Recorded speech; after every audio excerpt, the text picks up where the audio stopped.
Sign up at the end of this review to get my personal gear list. Hey there, Tony Policastro here from the Acoustic Letter. Today we're going to look at a very elegant Hummingbird Elite from Gibson, but before we do so, please click the link below and sign up for the Acoustic Letter. You'll be very, very happy that you did so.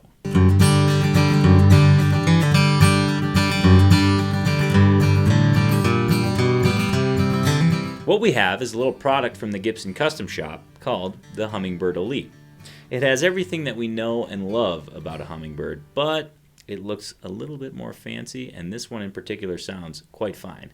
What we have on this hummingbird is a Sitka spruce top with a rosewood bridge, a tusk saddle, classic hummingbird pickguard.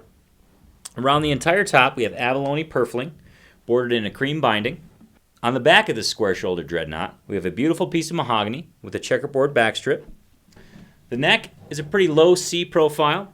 The fingerboard is made out of rosewood with split parallelogram inlay. Also bound in a cream binding. We have a just shy of 1 3/4 tusk nut, a cream-bound headstock with the classic Gibson inlaid in mother of pearl in the crown. We have gold Grover Rotomatic tuners with gold tulip buttons, super classy touch.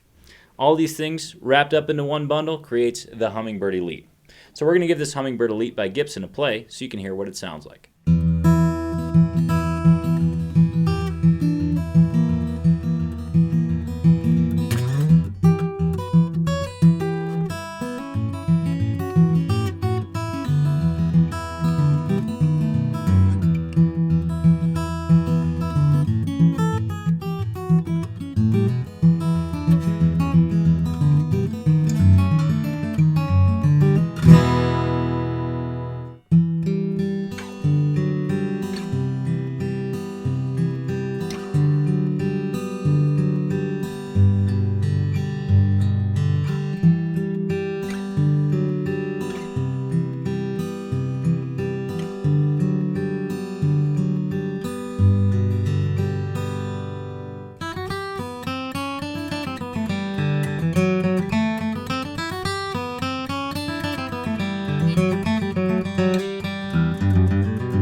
If you're interested in this guitar, head on over to acousticletter.com where you can call or email us with your questions. For more acoustic guitar reviews and comparisons, please subscribe to our YouTube channel by clicking this button.